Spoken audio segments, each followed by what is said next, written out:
Donc, le thème retenu, c'est Abimélec ou l'homme qui voulut être roi.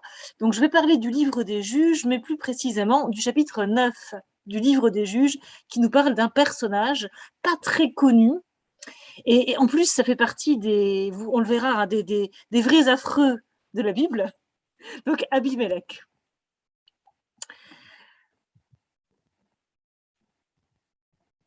Alors, le plan, donc voilà le plan que je vais suivre. D'abord, je vais commencer par resituer l'histoire d'Abimélec à l'intérieur du livre des Juges.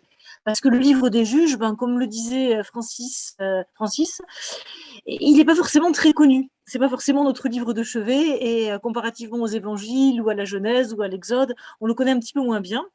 Donc, il m'a semblé bon quand même de dire un petit mot de présentation sur le livre des Juges. Puis alors, sur ce qu'on peut dire de l'historicité du récit d'Abimélec, en quoi est-ce que cette histoire-là est historique, qu'est-ce qu'on peut en dire? Et puis alors, le lien avec l'histoire de Gédéon, puisque cet Abimélec, c'était un fils de Gédéon. On expliquera que ça a quand même une certaine importance. Et puis alors, l'histoire d'Abimélec proprement dite, donc en 3 temps, hein, donc l'ascension d'Abimélec, parce que c'est l'histoire d'un ambitieux Abimélec. Donc Abimélec va d'abord monter, arriver au pouvoir, et puis il va y avoir un tournant où Dieu va intervenir, et puis un dénouement absolument tragique. Et puis alors je terminerai par quelques clés de lecture que nous donne le récit. Donc un premier point sur le livre des Juges.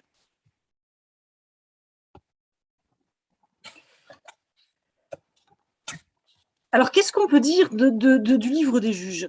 Alors cette histoire d'Abimélec, elle fait partie du livre des Juges, qui prend place après le livre de Josué. Donc, quand on suit comment se déroule la Bible, vous avez le Pentateuque, hein, vous avez Genèse, Exode, Lévitique, Nombre, Deutéronome, et puis après Josué. Donc, ça se continue. Hein. Donc, à la fin du Deutéronome, eh bien, les fils d'Israël, ils sont toujours dans le désert. Ils s'apprêtent à rentrer en terre promise. Et l'entrée en terre promise, elle se passe avec Josué. Donc, les fils d'Israël rentrent en terre promise. Et puis, ça continue dans le livre des Juges, qui raconte un petit peu l'installation des fils d'Israël en terre promise. Alors, si on suit donc cette trame narrative, donc ce récit, ce grand récit historique qui se suit dans la Bible depuis la Genèse jusqu'à la fin du livre des Rois, eh bien donc on est après la conquête de la terre promise et juste avant l'instauration de la monarchie en Israël, avec le livre des Juges. Alors, puisque vous savez qu'on peut lire la Bible comme un roman en continu, depuis la Genèse jusqu'à la fin du livre des Rois. Ça se suit, en fait. Hein. Ça peut vraiment se lire complètement en continu. Donc, de la création jusqu'à la chute de Jérusalem sous le coup des Babyloniens en 587. Alors, après, on passe à autre chose. Après, on a les prophètes, etc. On a d'autres types de livres. Ça ne se suit plus. Mais en revanche, de Genèse à Roi, ça se suit. Et le livre des Juges, voilà, c'est le livre de l'installation de la terre promise, en terre promise entre la conquête avec Josué et les premiers rois d'Israël, dont le couronnement est raconté dans le livre de Samuel. Donc on est dans une espèce de période intermédiaire avec le livre des Juges, durant laquelle les fils d'Israël sont organisés en tribus, plus ou moins indépendantes, et en proie à des démêlés avec les peuples qui les entourent. Pendant longtemps, on a pensé que ce livre des Juges, c'était un document historique. Et donc, on s'est efforcé de démontrer l'historicité du livre des Juges. On pensait vraiment que, voilà, historiquement, ça décrivait une situation qui s'était vraiment passée comme ça. Sauf que, suite aux recherches archéologiques qui ont été menées dans le courant du XXe siècle, on s'est rendu compte qu'en fait, probablement qu'en réalité, ça ne s'était pas tout à fait passé comme ça. Et aujourd'hui, on pense que l'époque des Juges est plutôt une reconstitution idéologique, une élaboration littéraire, mais tardive en fait, qui aurait été écrite longtemps après les événements racontés. Puisque si on prend la chronologie que l'on connaît, l'instauration de la monarchie en Israël, les premiers rois d'Israël, on est au Xe siècle avant Jésus-Christ. Donc les Juges, c'est encore avant. Les Juges, on est entre le XIIe et le Xe siècle avant Jésus-Christ, on peut imaginer. Or, aujourd'hui, on pense que le livre des Juges a été finalisé après l'exil à Babylone, à savoir pas avant le 5e, voire le 4e siècle avant Jésus-Christ. Donc imaginez, il y a au moins 8 siècles, en réalité, entre les événements racontés dans le livre des Juges et le moment où ces événements ont été écrits, ont été finalisés dans le livre des Juges. Donc, élaboration littéraire toute tardive. Et éloignée de plusieurs siècles des événements qu'elle prétend raconter. Alors du coup, qu'est-ce qu'on sait de l'historicité de cette époque, de cette période? Donc on est entre le 14e et le 10e siècle avant Jésus-Christ. Alors d'après ce que les archéologues ont pu découvrir, ou d'après ce que les documents de l'époque nous apprennent, eh bien à cette époque, donc avant le Xe siècle, avant l'instauration de la monarchie, eh bien le territoire qui deviendra le royaume d'Israël est soumis à la domination de l'Égypte. Donc on est en territoire égyptien. À ce moment-là, le pays est découpé en de multiples petites cités-États. Donc on a des villes avec à leur tête un roi prêtre et un territoire. Et on a comme ça des tas de petits rois. Et ces petits rois sont soumis à l'autorité égyptienne. Ils sont vassaux des pharaons d'Égypte. Or, ce n'est pas du tout la situation que décrit le livre des Juges. Enfin, pas tellement. Parce qu'on ne nous parle jamais de ces petits rois. Et surtout, on ne cite jamais, absolument jamais, l'Égypte dans le livre des Juges. Et c'est probablement pas un hasard. C'est voulu. Donc, on n'a vraiment pas envie d'évoquer cette période-là comme ça. Et donc, on raconte les choses autrement. On a choisi de raconter les choses autrement. Alors, de plus, si on considère justement ce qu'on sait du territoire d'Israël qui est à l'époque le pays de Canaan, avec ses petites cités-États sous domination égyptienne, peut-on considérer qu'il y a eu à cette époque-là véritablement une conscience israélite claire? Rien n'est moins sûr en réalité. Et d'ailleurs, cette question rejoint aussi la question non résolue de l'installation des Israélites en terre promise. Quand véritablement on peut parler d'Israélites en terre promise et dans quelles circonstances? Vous savez que c'est une question débattue. Alors, je ne vais pas trop m'y attarder parce que ce n'est pas tellement mon propos, mais quand même, il faut savoir que c'est une question qui est débattue. Et alors, je cite en tout cas au moins 2 auteurs que vous pourrez lire et approfondir si la question vous intéresse, qui se sont posé la question, qui font le point sur les recherches actuelles sur la provenance des fils d'Israël. Donc on a, alors ils sont très connus, Israël Finkelstein et Zilberman. Alors dans la Bible dévoilée, les nouvelles révélations de l'archéologie. Alors 2002, donc c'est pas plus tout à fait nouveau, ça a 20 ans quasiment, mais n'empêche que voilà, on est toujours plus ou moins dans ces hypothèses sont toujours relativement d'actualité. Eh bien, selon ces auteurs, les premiers Israélites seraient des semi-nomades de Canaan, qui se seraient petit à petit sédentarisés. Et donc, en fait, les premiers Israélites ne viendraient pas forcément de très très loin, ça serait en fait des Cananéens nomades qui se seraient sédentarisés. Alors, d'après Dever, qui lui a une thèse légèrement différente, eh bien, les premiers Israélites seraient plutôt des paysans cananéens qui auraient fui la domination des cités-États et qui auraient petit à petit renversé la domination des cités-États et se seraient constitués un peuple. Donc, si vous voulez, les fils d'Israël ne seraient pas venus de l'extérieur, nécessairement, mais auraient fait partie, en réalité, de ce pays de Canaan. Mais il faut savoir que ce sont des thèses qui ont pas mal d'arguments pour elles, mais qui ne sont pas irréfutables du tout. Et donc, c'est encore une question débattue. Donc, en réalité, il n'y a pas de thèses qui font véritablement consensus sur l'origine des fils d'Israël. Donc, grosse question sur finalement le début des fils d'Israël. Alors la Bible nous raconte qu'ils sont venus d'Égypte, qu'ils sont sortis d'Égypte, mais qu'est-ce que ça veut dire sortis d'Égypte? Dès lors qu'on sait que le pays de Canaan était sous domination égyptienne. Donc quelque part, c'était aussi l'Égypte. Donc sortir d'Égypte, ça peut être large, vous voyez. Donc beaucoup de questions par rapport à cela. Par ailleurs, donc notre livre des Juges, j'y reviens, eh bien, il est composé à partir d'histoires, de plusieurs histoires, dont certaines sont bien connues, l'histoire de Jephthé, l'histoire de Samson, l'histoire de Gédéon. Et ces histoires, pour une bonne partie d'entre elles, sont sans doute très anciennes, en tout cas en ce qui concerne leur base. Il est possible qu'on se soit raconté l'histoire de Samson oralement au coin du feu lors de la veillée des siècles, avant que le récit soit écrit. De même, pour des récits comme l'histoire de Jephthé, l'histoire de Gédéon, il est bien possible aussi que là aussi, on se soit raconté ça longtemps, des siècles, avant que ce soit à un moment donné écrit. Et donc, il semblerait qu'on ait là des récits très anciens, mais non unifiés à la base, issus de différentes régions, qui petit à petit ont été regroupées. Ces histoires relatent les aventures de clans, de héros, comme Gédéon, comme Jephthé. Ils racontent aussi des récits folkloriques, comme l'histoire de Samson. Et Vu que ces récits sont pour la plupart très anciens, il est difficile de déterminer leur origine de départ. Quand est née véritablement l'histoire de Samson?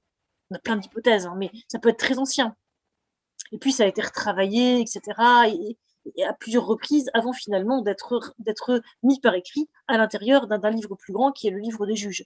De même, on a des hypothèses similaires par rapport à l'histoire de Gédéon, par rapport à l'histoire de Jephthé. On se dit, bah tiens, c'est peut-être quelque chose de très ancien en fait, et qui a été repris, retravaillé, etc. Et donc, origine difficile à déterminer pour ces récits. De même, à quelle époque ces récits ont-ils été élaborés? Là aussi, c'est sujet à débat et probablement qu'il faudrait traiter chaque récit indépendamment l'un de l'autre. Hein, par exemple, le récit de Samson n'a peut-être pas été élaboré dans les mêmes conditions que le récit de Gédéon. Et de même, il est difficile aussi de se prononcer sur l'historicité de ces récits. Donc, dans quelle mesure est-ce qu'on a affaire à des sortes de légendes, ou dans quelle mesure est-ce qu'il y a un fondement historique? Il y a peut-être bien un fondement historique à ces récits. Mais voilà, c'est difficile de pouvoir y remonter parce que dans ces cas-là, c'est très ancien, ça a été raconté, re-raconté, retravaillé, et donc du coup, comment arriver à remonter véritablement au substrat historique, si vous voulez. Mais ça ne veut pas nécessairement dire qu'il est inexistant. Il se peut très bien que par exemple, à la base des victoires de Gédéon, il y a eu des véritables victoires militaires qui, à un moment donné de l'histoire, ont eu lieu. C'est pas du tout impossible. Quoi qu'il en soit, donc on a affaire à des récits au départ indépendants qui ont été regroupés successivement et jusqu'à parvenir à former le livre que nous connaissons aujourd'hui et qu'on attribue à un courant très présent dans l'Ancien Testament qu'on appelle l'école deutéronomiste. École deutéronomiste qui travaille durant l'exil et après l'exil, à l'époque post-exilique, à l'époque du Second Temple. Donc, on peut supposer que le livre des Juges a été plus ou moins achevé aux alentours du IVe siècle avant Jésus-Christ.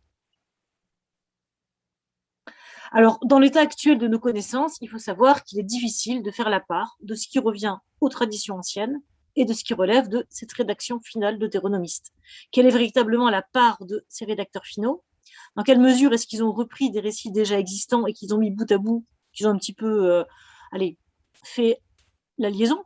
Ou dans quelle mesure est-ce qu'ils ont vraiment retravaillé beaucoup de choses? Et là, il y a aussi débat entre les exégètes.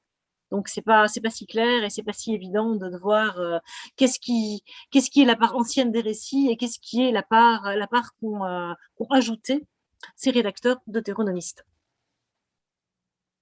Alors, certains auteurs, par exemple Sojin, vont jusqu'à distinguer plusieurs strates de rédaction deutéronomistes dans le livre des juges. Et Sojin va dire, voilà, il y a la phase orale, puis on va regrouper les récits, et puis ils vont être réécrits à plusieurs reprises. Mais bon, là aussi, il faut savoir que c'est discuté, puisque d'autres auteurs vont estimer que non, il n'y a pas autant de rédactions que le dit Sojin, et peut-être même qu'on a un auteur simplement qui a retravaillé, au lieu d'en avoir plusieurs. Alors, de même pour ce qui est de la datation, même si la majorité des auteurs sont plutôt pour une rédaction tardive du livre des juges, donc généralement on le situe après l'exil à Babylone, 4e siècle, 5e siècle avant Jésus-Christ, mais il faut quand même savoir que certains exégètes vont être favorables à une rédaction plus tardive, plus ancienne, plutôt plus haute. Par exemple, O'Connell. Donc un certain O'Connell, lui, estime que le livre aurait pu être rédigé à l'époque du roi de David. Pourquoi pas? Alors, il n'est pas tellement suivi. Donc, la majorité des auteurs vont plutôt dans le sens d'une rédaction post-exilique, clairement, aujourd'hui. Mais il faut savoir aussi qu'il y a l'archéologie, bien sûr, qui nous amène plutôt dans ce sens-là. Mais, allez, on ne va pas se mentir, il y a aussi un peu un phénomène de mode parmi les exégètes. Aujourd'hui, on est plutôt favorable à des rédactions tardives. Bon, sans que ça s'impose nécessairement toujours de manière évidente. C'est un peu aussi, je dirais, la tendance aujourd'hui, quoi. Et donc, dans l'état actuel de nos connaissances, il est difficile de faire la part précisément de ce qui revient aux traditions anciennes et de ce qui relève de cette rédaction finale deutéronomiste. Mais quoi qu'il en soit, dans l'état actuel du livre de Juges tel qu'il nous est parvenu, on a un cadre narratif, une chronologie que nous allons voir, que nous allons présenter. Alors, la structure du livre des Juges, comment ça se présente? Alors d'abord, on a une introduction en 2 parties qui expose la situation de départ. Donc, situation de départ, rappel de la conquête, on rappelle la conquête de Josué, voilà, ça se passe après la mort de Josué. Puis on a un tableau d'ensemble de la période des juges qui donne quelques clés pour comprendre ce qu'Israël va connaître par la suite. Après cela arrive un premier temps de maux, de malheur. Ça va du chapitre 3 au chapitre 10, avec 4 personnages principaux, donc 4 juges, dont il nous est raconté le récit, Othniel, Ehud, Shamgar et Déborah, assistée de Barak.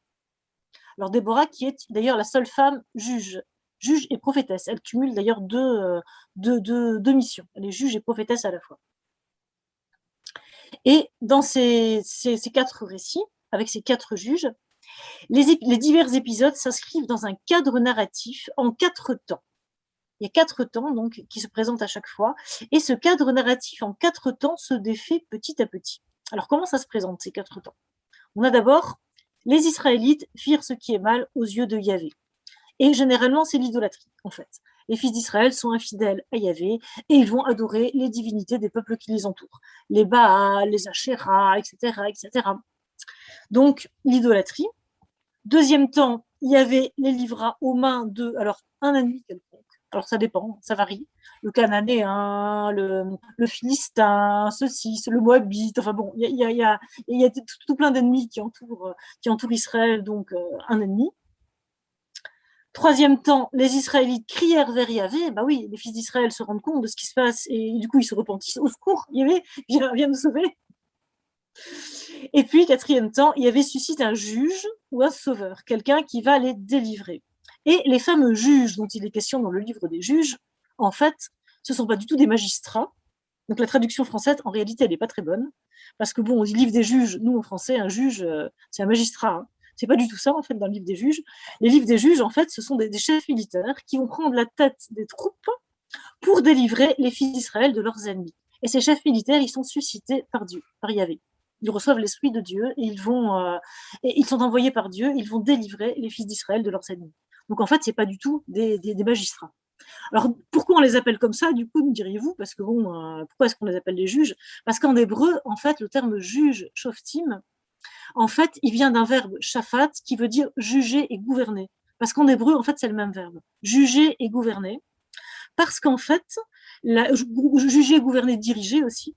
Parce qu'en fait, en hébreu, mais comme d'ailleurs dans la plupart des peuples antiques, y compris d'ailleurs, les rois de France avaient cette prérogative aussi, généralement, celui qui gouvernait avait aussi le pouvoir de juger. C'était souvent la même personne qui rendait la justice. Il n'y avait pas de séparation des pouvoirs, généralement dans l'Antiquité. Et donc, le roi, le chef, avait aussi le pouvoir de rendre la justice. Alors, il n'y a pas beaucoup de Français parmi nous, ça dit peut-être rien aux Québécois, mais les Français, nous, on a l'image de Saint-Louis, le roi Saint-Louis au Moyen-Âge, qui rend la justice sous son chêne. C'est vraiment une image que tous les petits Français ont en tête. Alors, peut-être pas les Québécois, ça vous dit peut-être rien du tout. Mais en tout cas, pour les Français, c'est vraiment quelque chose qui parle, quoi. Saint-Louis qui rend la justice sous son chêne, mais ça montre bien aussi que, justement, au Moyen-Âge, en France, les pouvoirs de justice étaient dans les mains du roi, qui avait aussi le pouvoir de gouverner. Et il en était de même chez les peuples du Proche-Orient ancien. Et donc, celui qui gouvernait, celui qui avait le pouvoir de shafat, de juger, de gouverner, de diriger, c'était la même personne finalement. Et donc, c'est pas étonnant que c'était le même verbe qui voulait dire gouverner, juger, diriger. Et donc, les shoftim, en réalité, on devrait plutôt traduire par les dirigeants, les gouverneurs, et pour être plus moderne, peut-être les leaders. C'est un peu ça, en fait. Plutôt que des juges, que des magistrats. Parce qu'en l'occurrence, eux ne rendent pas tellement la justice, même si on peut supposer que dans certains cas, comme Gédéon, dont on va dire qu'il va gouverner pendant plus de 20 ans, probablement aussi qu'il rendait la justice, puisque ça faisait partie de la mission, finalement, à l'époque de gouvernance. On rendait aussi la justice. Donc, bref, je reviens les 4 temps, donc les 4 temps qu'on trouve dans ces 4 récits de juges. Les Israélites firent ce qui est mal aux yeux d'Yahvé. Yahvé les livra aux mains d'un ennemi. Les Israélites crièrent vers Yahvé et Yahvé suscite un juge ou un sauveur.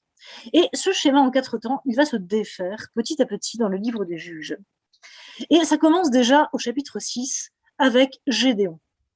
Ça va commencer au chapitre 6 avec Gédéon, donc, qui va être le juge suivant, après les 4 premiers.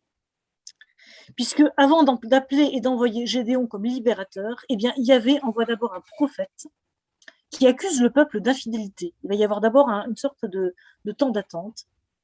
Et Gédéon ne va pas se précipiter du tout avant d'accepter sa mission, il va pas labrer pas mal de temps avant d'accepter finalement de prendre la tête des troupes.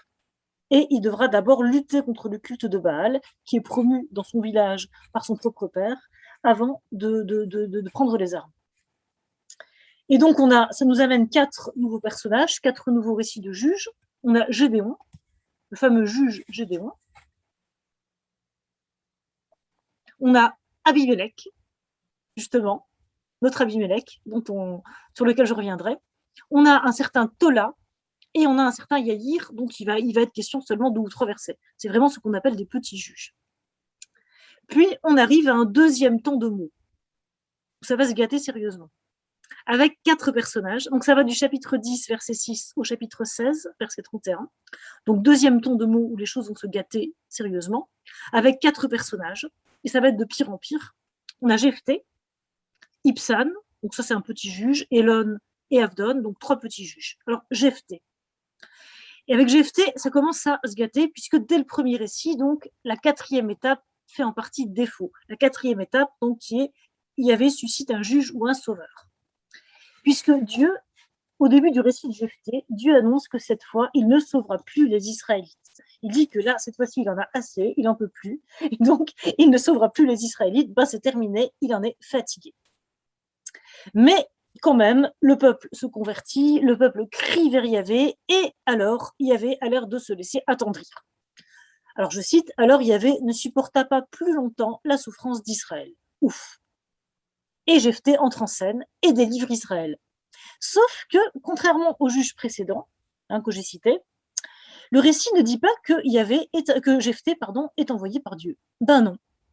Jephthé, alors, en partie, il s'envoie tout seul, et puis surtout, il est envoyé en réalité par les anciens de Galaad. Oui, Ce sont Catherine, les anciens. je m'excuse de t'interrompre. Catherine, Oui. c'est Francis. Est-ce que tu pourrais avancer la diapositive? On n'est plus au. Ah, pardon, j'ai oublié la diapositive. Voilà, Jephthé. C'est bon, j'en ai raté qu'une, heureusement.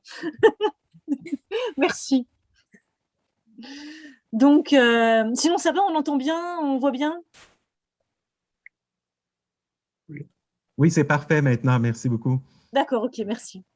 Oui, donc Jephthé, donc lui qui n'est pas vraiment, enfin on ne dit pas explicitement en tout cas qu'il est suscité par Dieu. Alors contrairement aux autres juges, aux grands juges en tout cas dont un récit qui faisait l'objet de récits, comme par exemple Éhoud, comme Déborah, comme Gédéon, clairement on dit clairement explicitement qu'ils sont suscités par Dieu. C'est pas le cas de Jephthé. Alors, déjà, Dieu hésite à intervenir, et puis il a l'air de se laisser attendrir, mais en même temps, on ne dit jamais qu'il envoie clairement Jephthé. Ce sont en fait les anciens de Galaad, qui est un lieu, qui vont trouver un certain Jephthé qui est une sorte de desperado, en quelque part, d'aventurier, et qui a fui le pays. Et les anciens, mais qui sait se battre, et donc les anciens de Galad, ils vont trouver Jephthé et ils lui disent, écoute, viens nous sauver, au secours, parce qu'on s'en sort pas, viens prendre la tête des troupes et viens nous délivrer de l'ennemi. Et donc c'est pas Dieu, c'est pas dit en tout cas que c'est Dieu qui envoie Jephthé. Et Jephthé entre en scène et sauve Israël, donc sans qu'il soit vraiment envoyé par Dieu. Cependant, quand même, Jephthé reçoit l'esprit de Yahvé au moment de combattre l'ennemi, les ennemis qui sont à ce moment-là les Ammonites. Donc Dieu intervient quand même un petit peu, malgré tout. Il donne l'esprit, donc son esprit à Jephthé, vraiment au moment de la victoire. Mais c'est tout. Et d'ailleurs, le récit de Jephthé se termine mal, puisque Jephthé, rappelez-vous, Jephthé donc n'a pas vraiment confiance en Dieu finalement, ni en lui. Et devant l'ennemi, il prend peur et il fait une sorte de marché avec Dieu. Il dit à Dieu, écoute, si tu me donnes la victoire, la première personne qui sortira à ma rencontre quand je rentrerai en triomphe, je te la donnerai en sacrifice. Jephthé obtient la victoire. Et quand il rentre, la première personne qui vient à sa rencontre en dansant, c'est sa propre fille. Et Jephthé doit sacrifier sa propre fille. Et donc, l'histoire de Jephthé, ça se termine très mal, parce que ça se termine par le sacrifice de sa fille unique. Donc, on précise en plus qu'il a qu'un enfant. C'est sa fille unique, donc c'est toute sa descendance, qu'il sacrifie pour être fidèle à sa parole. Donc, ça se termine par un sacrifice humain, ce qui n'est quand même pas très brillant. Donc là, on voit vraiment que ça commence à mal tourner quand même sérieusement donc, avec Jephthé. Puis alors après Jephthé, on a l'histoire de Samson. Alors, l'histoire de Samson, c'est encore moins brillant, on serait tenté de dire, puisque dans l'histoire de Samson, déjà par rapport au schéma en 4 temps, on trouve seulement les 2 premières étapes du schéma à 4 temps. Le peuple s'adonne à l'idolâtrie, ça c'est clairement dit au début de l'histoire de Samson. Dieu les livre aux mains des Philistins pendant 40 ans, mais on n'a même pas de cri des fils d'Israël vers Dieu.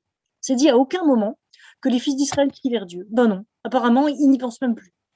Donc, ils crient même plus vers Dieu. Et alors, si Samson, il est vrai, combat les Philistins, en fait, il ne remporte qu'une victoire très partielle. Il ne délivre pas les fils d'Israël de leurs ennemis. Et Samson meurt écrasé, prisonnier par les Philistins, et écrasé dans le temple de Dagon, du dieu Dagon, qu'il fait s'effondrer sur les Philistins. Donc c'est une sorte d'attentat suicide finalement, parce qu'il est prisonnier, rappelez-vous, donc des Philistins, il est dans le temple de Dagon, et en pesant sur les colonnes du temple, il fait s'écrouler le temple sur les Philistins et sur lui-même, et il meurt comme ça, en tuant des centaines de Philistins. Mais bon, c'est pas non plus très brillant, il meurt pas, c'est pas du tout une grande victoire. C'est bon. Et les Philistins, ils sont toujours là, et les fils d'Israël sont pas du tout débarrassés des Philistins. Et alors après ça, on en arrive vraiment à la catastrophe terrible. C'est la finale du livre des juges, donc les derniers chapitres du livre des juges, les 4 derniers chapitres du livre des juges, donc 17, 18, 19, 20, enfin les 5 derniers chapitres, pardon, 21. Là, c'est vraiment la décadence et l'anarchie totale. Il n'y a même plus de juges, d'ailleurs. C'est vraiment la catastrophe. Donc, puisqu'on a alors plusieurs affaires complètement sombres, sinistres, glauques. Enfin, si vous aimez vraiment le glauque, là, c'est vraiment ce qu'il faut lire. Donc, on a vraiment l'affaire des Danites. Donc, on a un fils idolâtre qui se construit une idole avec l'argent qu'il a volé à sa propre mère. La migration des Danites. Alors, les Danites, c'est un peuple qui vont massacrer une nation tout à fait innocente dans la ville de Laïch pour s'installer, qui vont voler une idole, enfin, il y a le tout. Il y a du vol, il y a du meurtre, il y a du mensonge, il y a du crime. Je ne vais pas tout détailler, mais donc il y a différents épisodes. Mais c'est vraiment terrible. Du viol, du rapt, du mensonge, de la trahison. Enfin, vraiment, on pourrait dire que tous les aspects moches de l'humanité sont concentrés dans ces 5 derniers chapitres du livre des juges. Donc c'est vraiment très, très, très, très glauque. Et on voit que tout part vraiment de travers, dans la violence, dans l'horreur. Et à tel point d'ailleurs qu'il n'y a même plus d'ennemis extérieurs. Il n'y a plus de Philistins, d'Ammonites, de Moabites, ben non. En fait, ce sont les fils d'Israël qui se battent entre eux. Donc ce sont les tribus qui finissent par se battre entre elles. En fait. Il n'y a même plus besoin d'ennemis, si vous voulez. Il n'y a plus de juges et on ne fait même plus appel à Yahvé. Et on a quelques petits refrains qui scandent ces 5 chapitres. Il y a d'abord le fait que chacun fait ce qui plaît à ses yeux. C'est quelque chose qui est répété plusieurs fois. Et ça fait écho d'ailleurs à la première étape du schéma à 4 temps qui structurait le récit au départ. Et on a les Israélites firent ce qui est mal aux yeux de Yahvé dans le schéma aux 4 temps. À ce moment-là, les Israélites mesuraient encore leurs actions à Yahvé, aux yeux de Yahvé. Il est encore question de faire le mal aux yeux de Yahvé.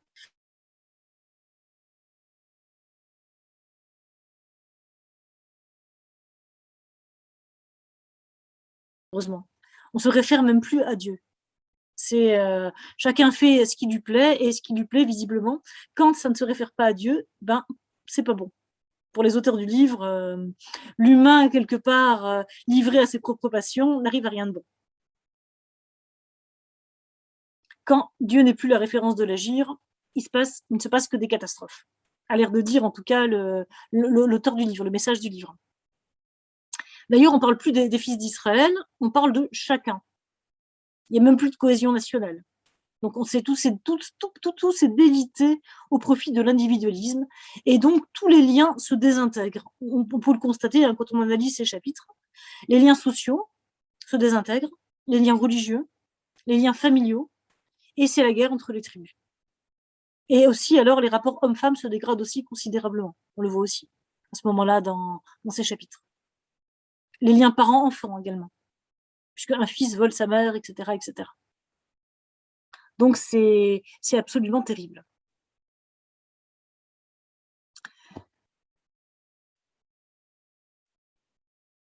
Voyons maintenant Abimelech. Alors, le récit d'Abimelech, il est au centre, en réalité, de ce livre des juges.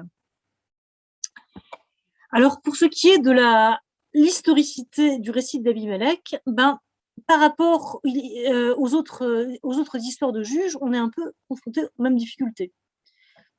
Il est difficile de se positionner quant à l'historicité du récit d'Abimelech. Dans quelle mesure est-ce qu'il y a un substrat historique et quel est-il? Alors, y a-t-il eu un roi qui ait véritablement régné sur Israël avant Saül et David? Puisque, rappelez-vous, si on suit donc l'histoire qui va de Genèse à la fin du livre des rois, eh bien, après le livre des juges, on a le livre de Samuel, et dans le livre du Samuel, on raconte que le premier roi sur Israël sera un certain Saül. Et puis Saül, ça va mal se passer, il ne va pas être fidèle à Dieu, et donc il va être écarté au profit de David. David qui va régner sur Israël. Et donc Abimelech, comme on le verra, il va aussi avoir le titre de roi. Et donc, si on prend au sérieux le livre des juges, Abimelech serait le premier roi d'Israël en réalité. Avant même Saül, avant même David, puisqu'il reçoit ce titre de roi d'Israël. Et donc, est-ce que historiquement, on peut considérer qu'il y aurait eu véritablement un roi avant Saül et David? Alors, sachant que, attention, la royauté de Saül et David est aussi un petit peu contestée par les historiens. Alors, non pas qu'il n'ait pas existé, mais on pense qu'ils auraient régné sur des parties de territoire beaucoup plus petites que ce qui est décrit dans la Bible. Il semblerait que Saül aurait peut-être régné sur un petit royaume dans le nord, et puis David sur un petit royaume en Juda. Donc vraiment pas le grand Israël tel que c'est décrit dans le livre de Samuel. Mais bon, même si on prend en considération cela, est-ce qu'on peut considérer qu'on aurait eu un Abimelech donc avant Saül et avant David? Alors c'est assez improbable. On imagine difficilement qu'Abimelech aurait pu régner sur Israël avant Saül et avant David, dont eux-mêmes les dimensions du territoire sont contestées. Alors du coup, est-ce qu'il faut en conclure qu'Abimelech a jamais existé? Ou bien qu'il s'agirait à l'origine, peut-être, d'un lointain roi cananéen? Ah, là on a peut-être une piste, de fait. Et un certain nombre de recherches récentes, alors je ne vais pas m'attarder sur les travaux en question, mais on peut retrouver les références éventuellement, vont dans ce sens-là. Estiment qui se sont posé la question de l'historicité du récit d'Abimelech et qui ont essayé de le recouper avec quelques données archéologiques, pensent que peut-être qu'il s'agirait en fait à la base d'un ancien roi cananéen, de l'histoire d'un ancien roi cananéen. Alors ça c'est une piste. Une autre piste, ce serait peut-être d'un des rois du royaume du Nord, d'un des premiers rois du royaume du Nord aussi. Donc du royaume d'Israël, puisque vous savez qu'aujourd'hui, on pense que David et Saül n'ont pas régné sur un grand Israël, mais qu'en fait, dès le début, on aurait eu deux royaumes, un royaume de Juda et un royaume dans le nord, un royaume d'Israël. Donc dès le début, on aurait eu le royaume d'Israël et le royaume de Juda. Le royaume de Juda, il aurait eu effectivement David à sa tête et puis les descendants de David. Et pour ce qui est du royaume du Nord, en fait, le début du royaume du Nord n'est pas raconté dans la Bible. Ce début du royaume du Nord aurait été plus ou moins occulté, en fait, puisque vous savez peut-être que le récit qui va donc de la Genèse jusqu'à la fin du livre des rois est plutôt raconté d'un point de vue judéen. C'est plutôt le point de vue du royaume de Juda. Donc c'est plutôt des scribes du royaume de Juda qui racontent cette histoire et donc qui ont tendance plutôt à mettre en avant tout ce qui se passe dans le royaume de Juda. Et donc ce qui se passe dans le royaume du Nord, on a tendance à plutôt l'occulter un peu ou le minimiser et à pas trop le raconter. Et du coup, le début du royaume du Nord n'est pas raconté. Donc on a d'ailleurs Finkelstein qui a écrit Le royaume oublié pour évoquer cette origine du royaume du Nord, parce que justement, on ne sait pas trop en fait comment. On voit archéologiquement parlant que on a trace d'un royaume même un peu plus grand que le royaume de Juda, à peu près en même temps qu'au Xe siècle, qui serait apparu en même temps que le royaume de Juda. Donc l'archéologie nous montre qu'il y a manifestement deux royaumes qui apparaissent à peu près en même temps. Mais voilà, on n'a pas beaucoup d'écrits, on n'a pas beaucoup de traces dans la Bible de cela. Et donc peut-être que l'histoire d'Abimelech pourrait aussi faire partie de cette histoire. C'est pas complètement impossible, même si on peut pas l'attester. Donc ancien roi cananéen, peut-être aussi un des premiers rois du royaume du Nord, peut-être. Mais cela dit, faut savoir qu'il n'y a pas de réel consensus sur le substrat historique de l'histoire d'Abimelech. Donc il y a différentes hypothèses qui ont été émises, mais il n'y a pas vraiment de consensus, d'unité par rapport à cela, parce qu'à vrai dire, on n'a pas beaucoup d'éléments. Hein, donc voilà, on n'a pas beaucoup quand même de sources archéologiques qu'on puisse confronter au récit biblique pour véritablement établir un substrat historique. Il semblerait qu'on ait vraiment affaire à un récit de base très ancien qui aurait été retravaillé à de multiples reprises, à tel point qu'on ait du mal à vraiment pouvoir dégager le, le fait historique à la base, si vous voulez.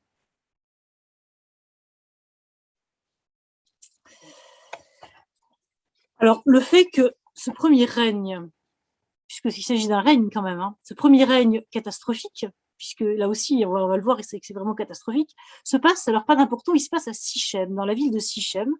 Or, Sichem, c'est quand même la première capitale du royaume du Nord, du royaume d'Israël, avant Samarie. Après, il y aura Samarie, mais d'abord, c'est Sichem. C'est peut-être quand même pas anodin. Vous voyez, donc c'est ça qui me fait pencher quand même personnellement sur la piste de peut-être quand même un des premiers rois ou roitelets du royaume du Nord. Parce que je me dis, allez, ça se passe à Sichem. Sichem, c'est quand même symboliquement une ville qui est très très liée à l'histoire du royaume du Nord et qui est chargée symboliquement. C'est à Sichem que va se faire la séparation qui est racontée entre les tribus du Nord et les tribus de Juda après la mort de Salomon, par exemple. Sichem, c'est vraiment un lieu fort symboliquement. Et donc, il y a peut-être quand même quelque chose là qui nous oriente vers la piste d'événements qui se seraient déroulés dans le royaume du Nord. Mais ces événements ont fait manifestement l'objet d'une reprise polémique, ça très certainement, d'un point de vue judéen. Avec vraiment la volonté de décrire quelque chose de pas positif, quoi. C'est clairement un contre-exemple. Et on a vraiment voulu noircir ces débuts du royaume du Nord, très clairement. On a un peu la même chose d'ailleurs avec Saül, hein, donc le roi Saül, qui est aussi un roi du royaume du Nord, qu'on va noircir vraiment terriblement, jusqu'à en faire un faire-valoir de David, finalement. Mais voilà, je ne vais pas m'attarder trop sur cette question, puisque mon point de vue, à partir de maintenant, va être avant tout synchronique. Donc je vais plutôt voir le récit dans son état actuel et ce qu'il nous dit.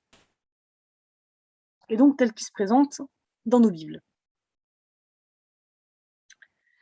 Alors voyons qui est Abimélec. Alors déjà, les frontières du récit. La fin de l'histoire d'Abimélec, c'est très clair, c'est la fin du chapitre 9, où on nous raconte la mort d'Abimélec. Donc c'est bien clair, ça se termine là. Par contre, quand commence l'histoire d'Abimélec? C'est pas si évident que ça. Parce qu'Abimélec, il apparaît déjà, en fait, au chapitre 8, au chapitre précédent, dans le cadre du récit de Gédéon, du juge Gédéon. Parce qu'Abimélec, c'est pas n'importe qui, c'est le fils de Gédéon. Gédéon, qui lui est un juge, qui va libérer les fils d'Israël, c'est un libérateur. Mais au verset 31 du chapitre 8, eh bien, on raconte la naissance d'Abimélec. Et plus tôt encore, au chapitre 8, verset 22, on nous dit que Gédéon refuse de régner sur Israël, alors que le peuple des fils d'Israël vient le trouver et lui dit sois notre roi. Parce que Gédéon, il vient de remporter une immense victoire et tout le monde est ébloui. Et donc, les représentants des tribus d'Israël viennent le trouver et lui disent mais viens, règne sur nous, sois notre roi, toi et tes fils après toi. Et Gédéon dit non. Il refuse et il dit non, seul Yahvé doit être notre roi. Moi, je ne serai pas roi.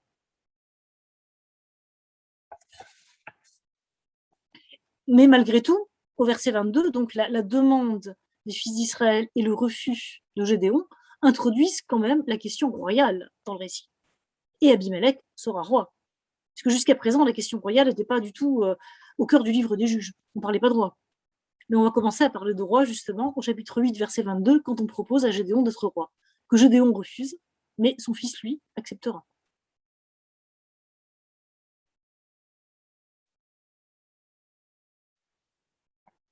Oups, c'est passé trop vite. Voilà.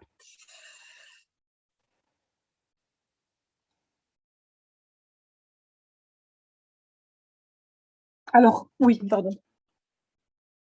Alors, cependant, donc même si au verset 22 du chapitre 8, on introduit la question royale, alors on constate qu'on a quand même plusieurs marqueurs en 8.33 qui désignent ce verset comme le début d'une nouvelle unité narrative. Alors, le verset 33, je vais quand même le lire. Vous connaissez peut-être pas par cœur.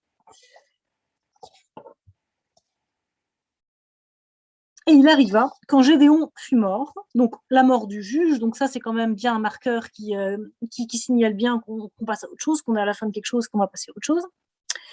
Et il arriva, quand Gédéon fut mort, les fils d'Israël commencèrent à se prostituer derrière les Baals. Donc on a une première étape, ce qui ressemble à une première étape du schéma à 4 temps, et ils placèrent pour eux le Baal de l'alliance, maître de l'alliance pour Dieu. Et les fils d'Israël ne se souvinrent pas de Yahvé leur Dieu, qui les avait délivrés de la main de tous leurs ennemis alentour.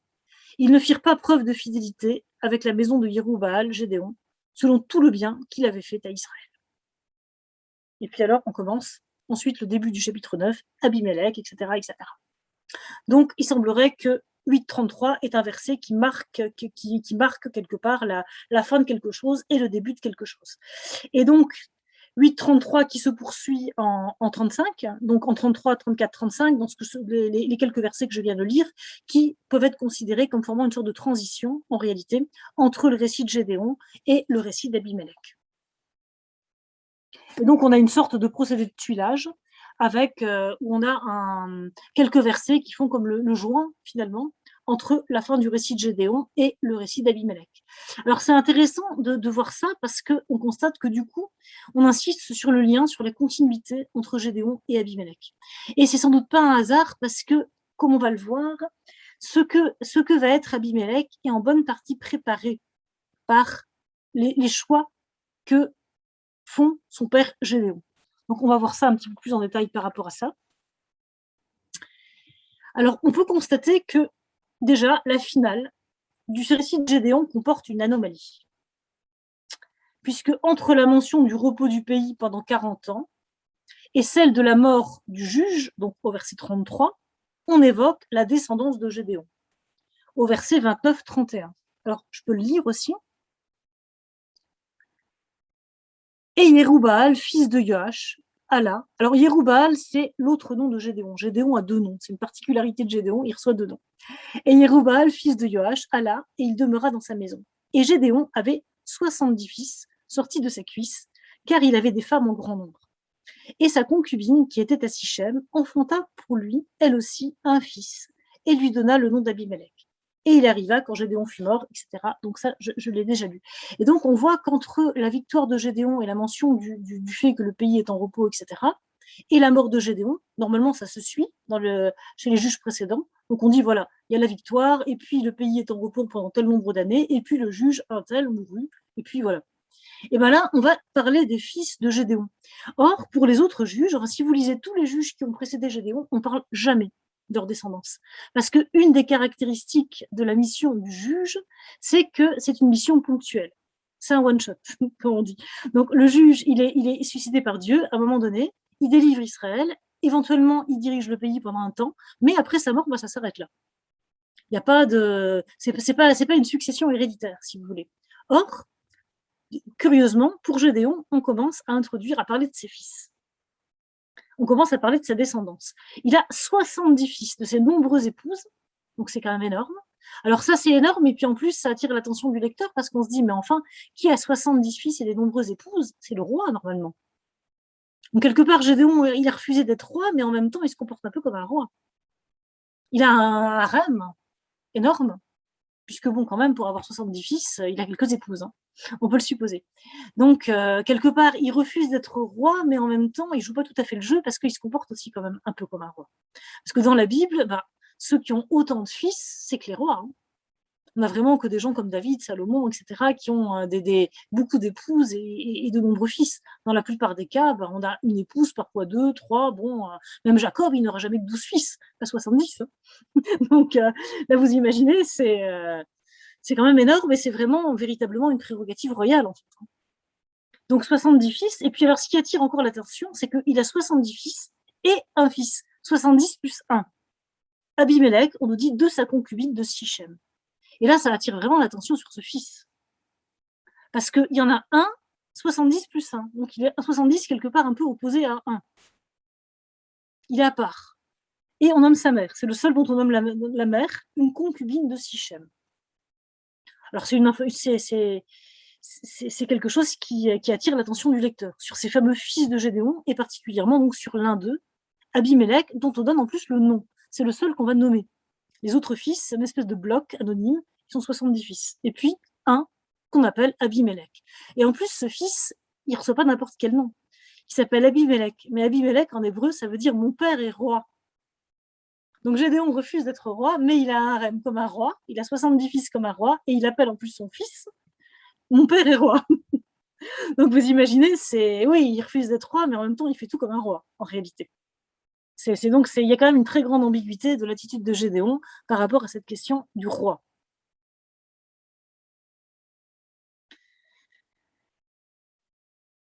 Et donc, on voit que dès le départ, il y a la question royale qui se pose, la question du roi qui attire l'attention du lecteur, et la question des fils aussi. La question des fils qui, jusqu'à présent, n'était pas présente dans le livre des juges, puisqu'on n'a pas du tout une succession héréditaire en ce qui concerne les juges. Et de fait, c'est autour de ces fils-là, et plus particulièrement d'un de ces fils, Abimelech, que se noue l'intrigue qui va suivre. Et il ne s'agira pas d'un juge, comme dans les autres épisodes du livre, puisque d'ailleurs, Abimelech, ne va jamais recevoir le titre de juge. C'est pas un juge, Abimelech. C'est ni un juge, ni un sauveur. Et d'ailleurs, il ne juge pas, il ne sauve pas. Clairement, au contraire, même, c'est le contraire d'un sauveur, en fait, comme on va le voir. Et d'ailleurs, son histoire n'est pas non plus construite selon le même schéma que l'histoire des juges qui le précèdent et qui le suivent. Et pourtant, quand on regarde comment est fait le livre des juges, l'histoire d'Abimelech, elle est au centre. Donc c'est une sorte de pivot, en fait, aussi.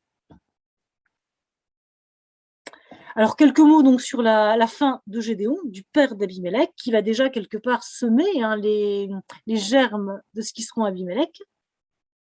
Alors, après la victoire de Madian, la grande victoire de Gédéon sur les Madianites, on l'a vu, Gédéon refuse de gouverner Israël, et en tout cas, il refuse d'être roi. Je ne gouvernerai pas, moi, sur vous, et mon fils ne gouvernera pas sur vous, dit-il. C'est Yahvé qui doit gouverner sur vous. Mais, comme on l'a vu, il appelle son fils Abimelech, mon père est roi, et il se fait un véritable harem comme un roi. Et en plus, alors, autre geste ambigu, après sa victoire, Gédéon fait ce qu'on appelle un éphod en hébreu.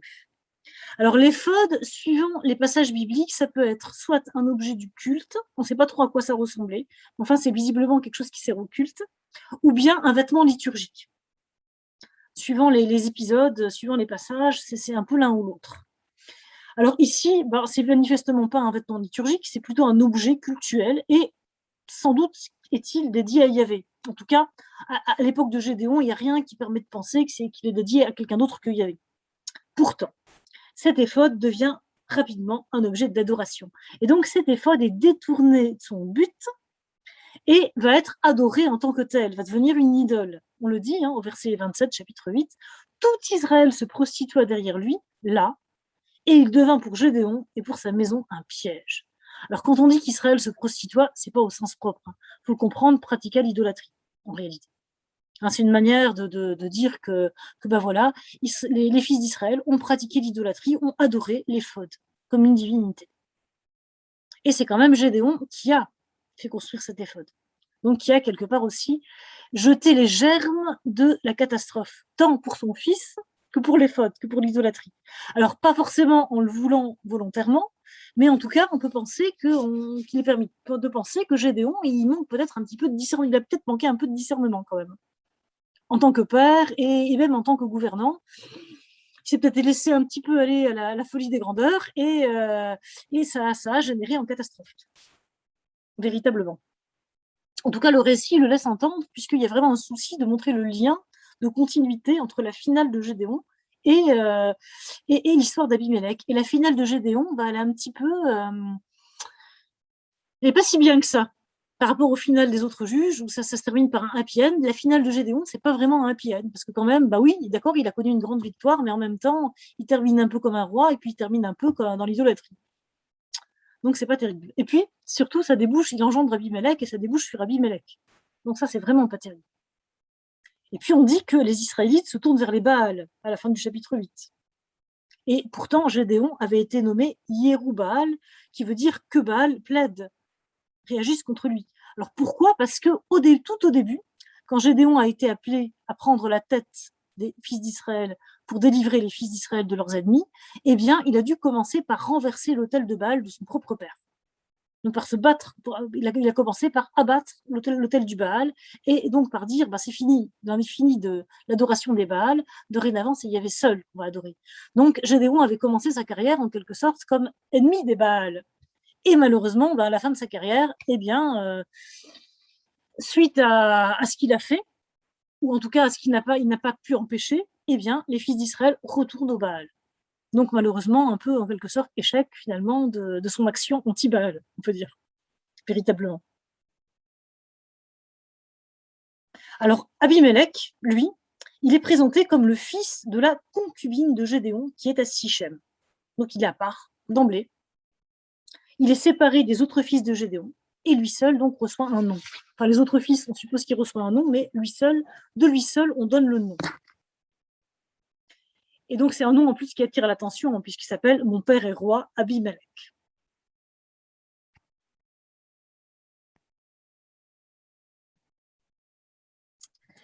Durant tout le chapitre 9. Moi, c'est Francis, simplement te dire, il faudrait prévoir peut-être 15 minutes pour conclure la présentation, pour qu'on puisse avoir les questions des participants après. D'accord, je vais essayer de faire pas trop long. C'est parfait, merci. Alors, donc, on est maintenant dans le vif du sujet. Durant tout le chapitre 9, on ne parle plus de Gédéon, mais de Yéroubaal, qui est l'autre nom de Gédéon, mais qui rappelle justement en quoi c'est le nom qu'avait reçu Gédéon en combattant les Baals. Donc le fait qu'on appelle Gédéon dorénavant Yéroubaal, par son nom, par le nom qu'il a reçu en combattant les Baals, rappelle quelque part, Gédéon a combattu les Baals. Et Abimelech, lui, au contraire, on va le voir, va s'assujettir complètement aux Baals. En fait. Et dans un contexte où les Baals, puisque Baal, vous savez qu'en hébreu, ça veut dire aussi bien la divinité, Baal, la divinité cananéenne, mais ça veut dire aussi les propriétaires terriens. Et on va beaucoup parler dans le chapitre 9 du livre des juges des Baals de Sichem, donc des propriétaires de Sichem, qui ont beaucoup de pouvoir. Et donc les Baals vont être sans cesse nommés, vont être sans cesse rappelés. Et c'est sans doute pas le fruit du hasard. Alors, autre mot qu'on retrouve souvent dans le récit d'Abimelech, c'est le mot frère, qui est employé 12 fois, et le mot Baal 18 fois. Donc, on va voir que frère, la question de la fraternité va être importante, mais aussi la question de l'idolâtrie, la question des Baals va être importante. Le rapport au frère et le rapport au Baal humain ou divin. Voilà donc la divinité cananéenne Baal. Alors, ce n'est pas le propriétaire terrien, c'est le dieu. Mais il porte le même nom. Et voilà, je pense que c'est aussi un jeu aussi dans le récit d'Abimelech entre ces grands propriétaires Baal et le dieu Baal. L'ascension d'Abimelech, première partie du récit, donc ça correspond au verset 1 à 22. Abimelech, dès qu'il rentre en scène, est présenté comme quelqu'un d'habile. C'est un ambitieux, et c'est quelqu'un d'habile, c'est plutôt quelqu'un d'habile, de malin, qui a des bonnes facultés pour convaincre son auditoire. Présenté par le narrateur comme Abimelech, fils de Yéroubaal, il commence. Pardon. Oups. Voilà. Il commence par convaincre les frères de sa mère, donc il va voir ses oncles, les frères de sa mère à Sichem, et pour les convaincre de prendre son parti, et au nom des liens du sang.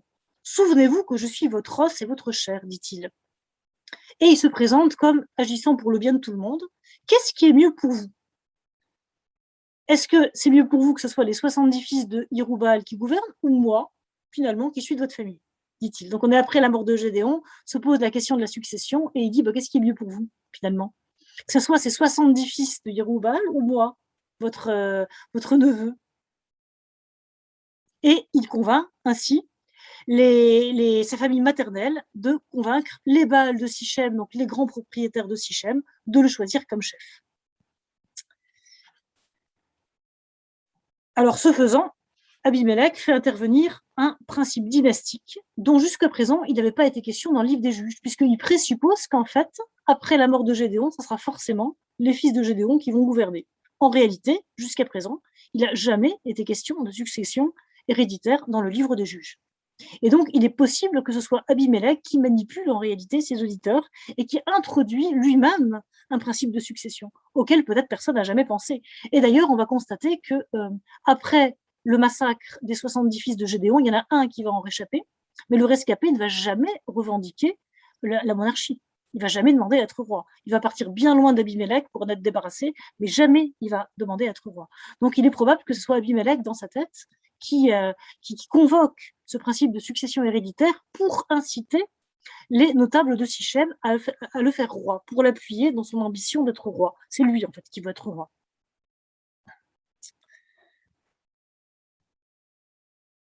Et alors, habilement, il oppose, c'est quelqu'un de clivant, de très clivant, puisqu'il va opposer deux sortes de frères, les frères de sa mère et les fils de Gédéon, dont il s'exclut volontairement. Parce que lui aussi, c'est un fils de Gédéon. En réalité, on pourrait lui répondre, mais toi aussi, tu es un fils de Gédéon. Mais non, il va dire, il va parler des frères de sa mère, de ses oncles, et puis des fils de Gédéon. Et puis, c'est pas lui, les fils de Gédéon. Pourtant, il est quand même dedans. Mais non, en fait. Mais quelque part, il se désolidarise de ses frères.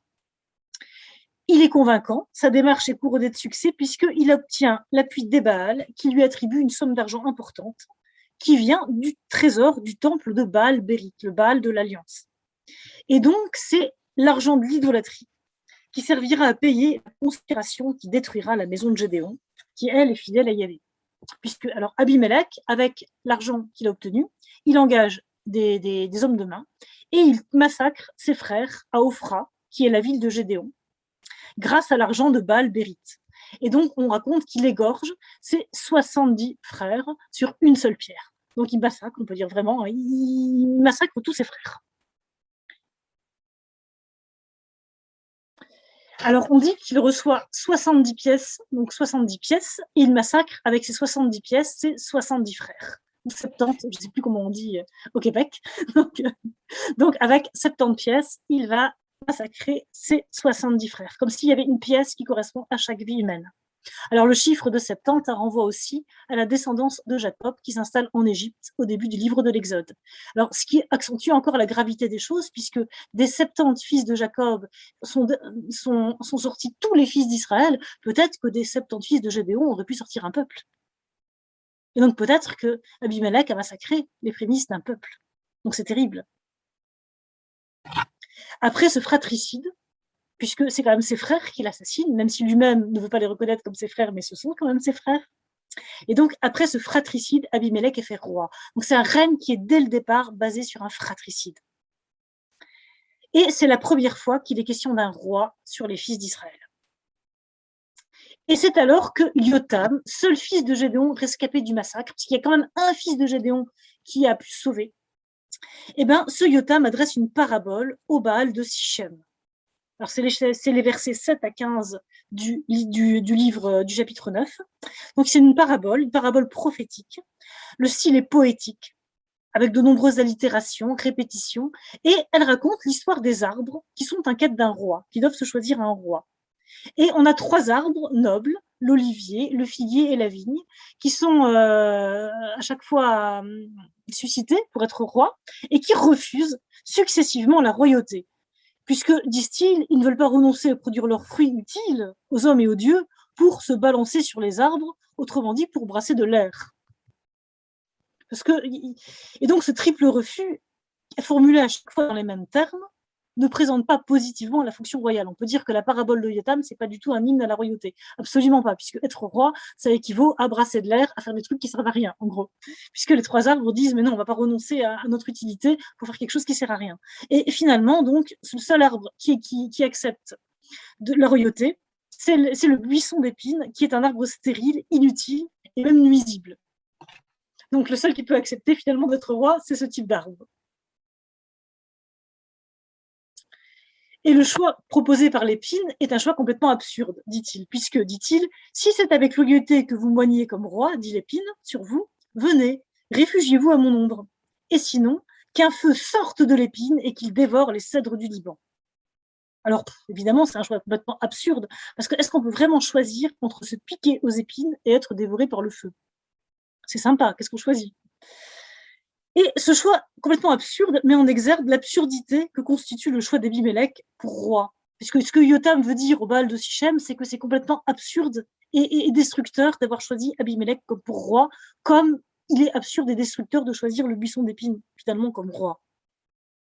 Et d'ailleurs, le discours de Yotam embraye sur Abimélec, puisqu'il dit « Et maintenant, si c'est avec loyauté et intégrité que vous avez agi, et que vous avez rendu roi Abimélec, et si c'est une bonne chose que vous avez faite avec Yéroubal et sa maison, et si selon le salaire de son action vous avez agi pour lui, eh bien qu'Abimélec soit votre joie. Réjouissez-vous en Abimélec. » Mais en fait, les Baals de Sichem savent bien que quelque part ils n'ont pas été intègres, justes, etc., puisque forcément ils ont financé le massacre des 70 fils de Gédéon. Donc c'est pas ce qu'il y a de plus juste, bien évidemment. Et donc, plusieurs éléments de contact sont frappants entre la situation de communication de la parabole de Yotam et l'épisode de l'alliance à Sichem. On peut aussi trouver, alors je ne vais peut-être pas m'éterniser là-dessus puisque le temps est compté, mais on peut en fait faire un parallèle entre l'épisode de l'alliance à Sichem avec Josué, au chapitre 24 du livre de Josué, où au moment d'entrer en terre promise, de commencer la conquête de la terre promise, Josué va renouveler l'alliance à Sichem précisément. Et donc, on va trouver des éléments qui sont parallèles entre ce renouvellement de l'alliance à Sichem à l'époque de Josué et la parabole de Yotam. Donc, il y a toute une série de points communs mais qui, du coup, en fait, sont là pour que le lecteur se remémore l'alliance avec Yahvé et se dise, mais en fait, ce qui est en train de se passer là, avec Abimélec, mais c'est une rupture de l'alliance avec Yahvé, véritablement.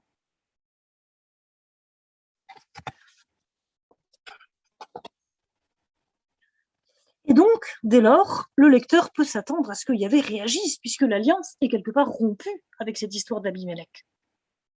Et qu'il arrive selon ce que Josué avait annoncé, puisque Josué l'avait annoncé à ce moment-là, donc au moment de l'alliance, il avait dit, mais si vous n'êtes pas fidèle à l'alliance, voilà ce qui arrivera. Et il reviendra, et il vous fera du mal, et il vous détruira, après qu'il vous a fait du bien. Donc Josué avait annoncé le châtiment, finalement, de Dieu, si le peuple n'était pas fidèle à l'alliance. Donc du coup, ce parallèle qui est induit entre ce récit de Josué 24, ce récit de l'alliance à Sichem avec Josué, et là, cette parabole de Yotam et ce qui se passe avec Abimélec, peut faire penser au lecteur, ravive, convoque auprès du lecteur le souvenir de l'alliance, et du coup, le lecteur est en droit d'attendre qu'il se passe quelque chose, que Dieu intervienne. Alors, Yotam insiste également sur l'infidélité des Baals de Sichem envers Gédéon. Car mon père, dit-il, a combattu pour vous, il a exposé sa vie, et il vous a délivré de la main de Madian. Mais vous vous êtes levé sur la maison de mon père aujourd'hui, et vous avez tué ses fils, 70 hommes sur une seule pierre. Et vous avez rendu roi Abimélec, le fils de sa servante, sur les Baals de Sichem, parce qu'il est votre frère. Et on constate que l'alternative des versets 19 et 20 est parallèle à celle du verset 15, dans les deux cas. La seconde alternative est le feu. Donc dans les cas, tant que si on choisit le buisson d'épines que si on choisit Abimélec, eh bien, on finit avec le feu, on finit dans le feu. Trouver sa joie en Abimélec équivaut à se réfugier sous le buisson d'épines ou périr par le feu, autrement dit. Et le verset 22 fonctionne alors comme une sorte de transition avec ce qui suit et relate le règne désastreux d'Abimélec. Alors je cite, « Et Abimélec agit en prince sur Israël durant 3 ans. Et à partir de là, la suite du récit décrit le règne catastrophique d'Abimélec qui le conduit à sa fin tragique. Et Dieu envoya un esprit mauvais entre Abimélec et les Baals de Sichem, dit le verset 23. Et c'est la première fois que Dieu intervient dans le récit. Et on constate que la difficulté ne vient pas d'abord d'Abimélec, mais en fait des notables de Sichem qui l'ont fait roi pourtant. Donc ils ne sont pas très cohérents, les notables de Sichem. Concrètement, d'ailleurs, le narrateur ne donne pas la raison de cette trahison. Pourquoi est-ce que les notables de Sichem sont mécontents d'Abimélec? Pourquoi est-ce qu'ils le trahissent? On ne sait pas. Donc il y a un côté tout à fait arbitraire, semble-t-il. Est-ce qu'ils sont mécontents? Est-ce qu'ils font preuve d'instabilité? Est-ce qu'il y a des désaccords sur des choses importantes? Non, on n'en sait rien. Ce n'est pas dit par le narrateur. Toutefois, le lecteur, et cela contrairement aux personnages du récit, qui eux ne le savent pas, le lecteur est informé de la cause première de cette trahison. En fait, la trahison est imputable à l'esprit mauvais envoyé par Dieu. Donc Dieu est derrière ce qui se passe. Et le lecteur sait aussi pourquoi Dieu agit ainsi. Parce qu'on nous le dit, pour que sorte la violence des 70 fils de Yérubbaal et pour placer leur sang sur Abimélec, leur frère, qui les avait tués, et sur les Baals de Sichem, qui avaient rendu fortes ses mains pour tuer ses frères. Et c'est dit au verset 24. Et donc, pour Dieu, la violence commise et le sang innocent répandu ne peuvent rester impunis. Car, selon l'Ancien Testament, Dieu est miséricordieux, certes, mais il est aussi juste. Et là, il y a quelque chose vraiment d'injuste qui s'est produit, et ça ne peut pas rester comme ça. Ça ne peut pas rester impuni. Et c'est pourquoi Dieu agit. Cependant, on constate que Dieu ne punit pas directement les coupables en leur prodiguant un châtiment. Ben non, en fait, il envoie un esprit mauvais. Et cet esprit mauvais, il ne fait que stimuler en réalité ce qui existe déjà, puisqu'il stimule les mauvaises dispositions d'Abimélec et de ses associés. Nous, on les connaissait déjà, hein, ces mauvaises dispositions. On a quand même vu comment Abimélec il a agi, on a vu aussi comment les Baals de Sichem ils l'ont soutenu, dans le meurtre, etc., l'usurpation du pouvoir. Et donc, bon, on peut dire que l'Esprit de Dieu ne fait vraiment que stimuler un petit peu, juste un tout petit peu, ce qui existe déjà, en réalité. Les mauvaises dispositions qui existent déjà.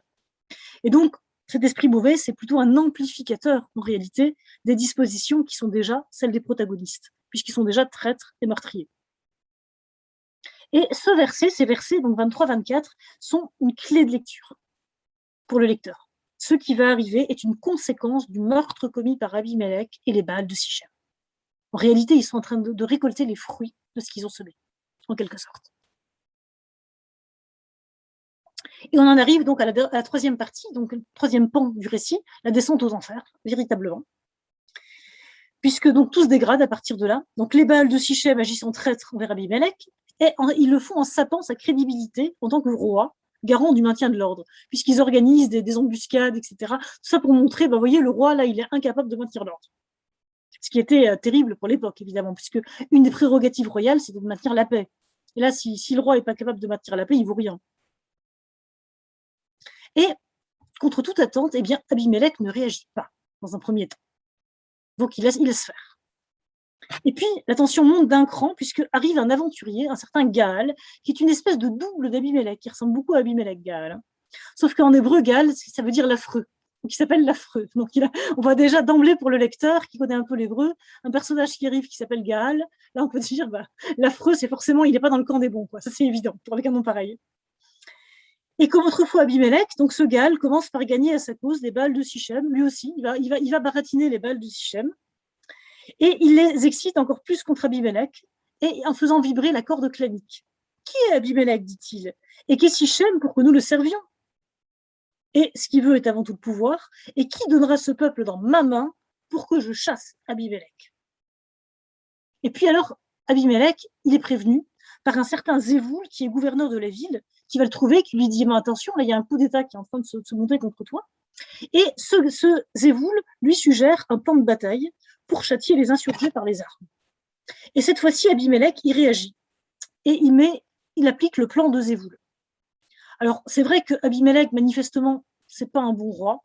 Il n'est pas vraiment capable de gouverner, mais par contre, il sait se battre. On l'a vu, c'est un guerrier, il sait se battre, il sait faire la guerre. Et donc, voilà, il prend les armes et il vainc complètement, il écrase les troupes de Gaal, il fait de nombreuses victimes. Mais tout pourrait s'arrêter là, mais ça, en fait, ça ne s'arrête pas là. Et ça commence à partir complètement en spirale. Ça se dégrade complètement, puisqu'on a l'impression qu'Abimélec, à partir du moment où il agit, il ne peut plus s'arrêter. Et donc, Abimélec continue, en fait. Il ne considère pas sa vengeance contre Sichem comme assouvie. Et le lendemain, alors que le peuple se croit désormais en sécurité, puisque ça y est, Abimélec s'est débarrassé de son ennemi, et bien donc le peuple sort de la ville pour vaquer à ses occupations, et bien Abimélec massacre tout le monde. Il arrive avec ses troupes et il massacre tout le monde. Et à la grande surprise du lecteur et des habitants de Sichem qui ne s'attendaient pas à ça, en fait, il continue à massacrer tout le monde. Et tout le peuple de Sichem est massacré. Et même la ville est détruite, et du sel est versé dessus. Alors vous savez, quand on verse du sel sur une ville, ça rend tout le territoire stérile, définitivement, ou en tout cas pour des décennies. Et donc, le roi, celui qui est supposé protéger ses sujets, en réalité, eh bien, finit par massacrer ses sujets et par rendre la terre stérile. Donc c'est absolument terrible, parce qu'il ne se bat même pas contre des ennemis, il se bat contre son peuple. Et puis, c'est pas fini, ça continue. Donc ça devient complètement fou, puisqu'en fait, il continue. Et donc, ayant appris que les Baals de Migdal Sichem, donc une autre ville, se sont réfugiés dans la crypte de la maison de leur dieu, eh bien, il met le feu, il y va, il met le feu. Et moururent aussi tous les hommes de Migdal Sichem, environ 1000 hommes et femmes. Donc les hommes, les femmes, les enfants, etc. Tout le monde est brûlé là-dedans. Et donc la parabole de Yotam s'accomplit. Le buisson d'épines finit par dévorer par le feu ses propres sujets. Donc c'est absolument terrible, puisqu'il continue à massacrer tous ses sujets, en fait. Et ça continue. Et alors il continue, hein, donc pris dans une espèce de spirale de destruction, Abimelech se rend dans une autre ville encore, à Thébet. Alors, ville dont jusqu'à présent il n'a pas encore été question. Donc c'est les habitants de Thébet, qu'est-ce qu'ils ont fait? Ils n'ont rien fait. Mais Abimelech va quand même les massacrer parce que c'est comme ça. Parce qu'on a l'impression qu'il y a quelque chose qui s'est déclenché et hop, il faut qu'il massacre. Donc il continue. Il se dirige vers Thébet. Il met le siège devant Thébet. Et donc les habitants pris de panique se réfugient dans une tour fortifiée. Et là, il n'y a plus qu'à attendre de faire le siège et attendre que forcément les habitants finissent par se rendre.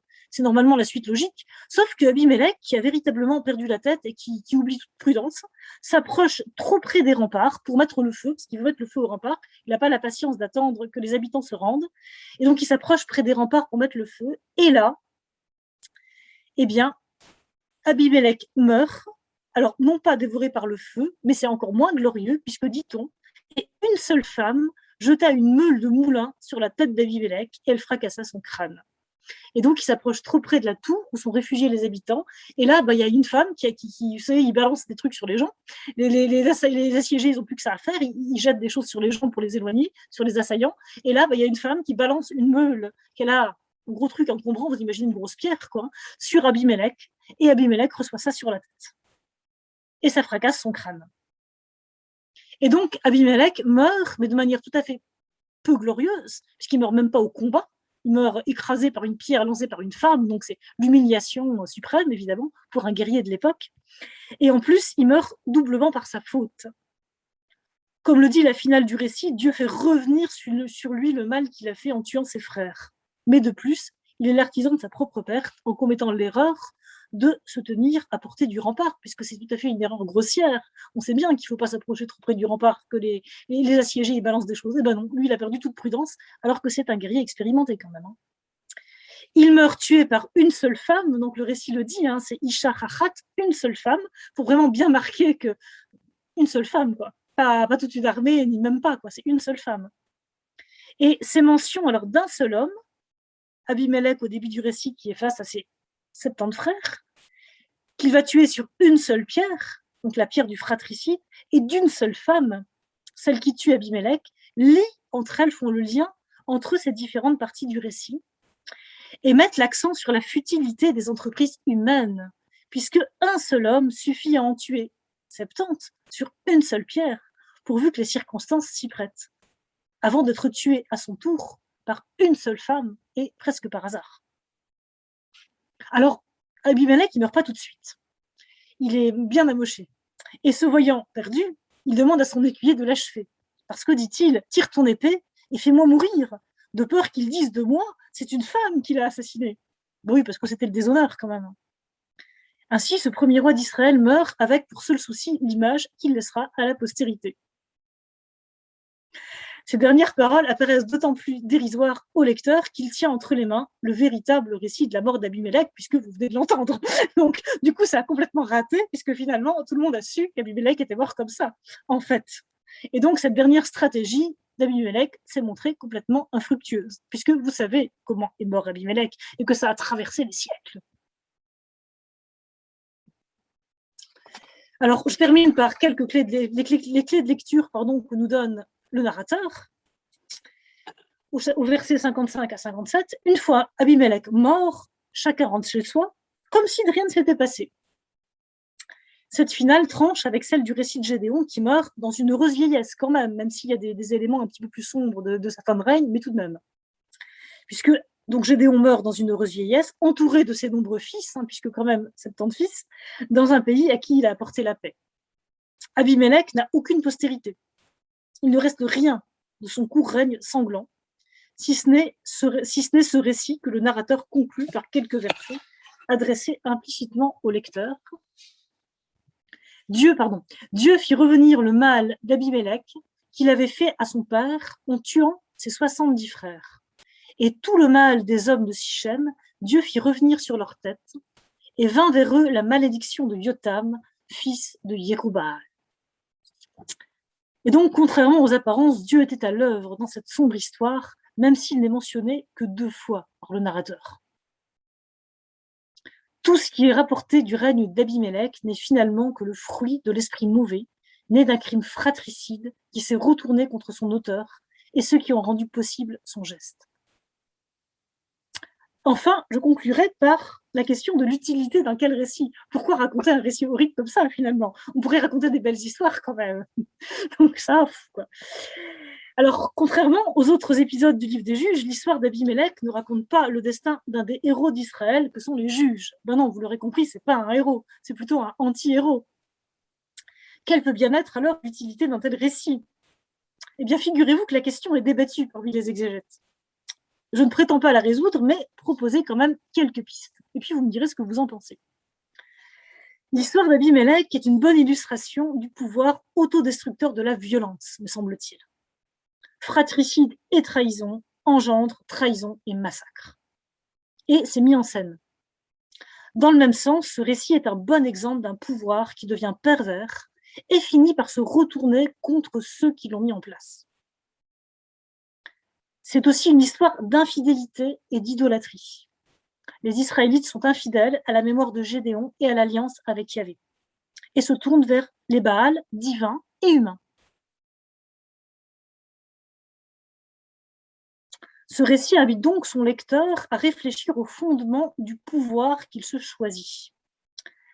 Se fondent-ils sur la violence, la trahison et les idoles, ou sur les commandements de Yahvé et le respect de l'alliance conclue avec lui? C'est sans doute à travers cette question implicite que se trouve le lien entre l'histoire d'Abimélec et les autres récits du livre des juges.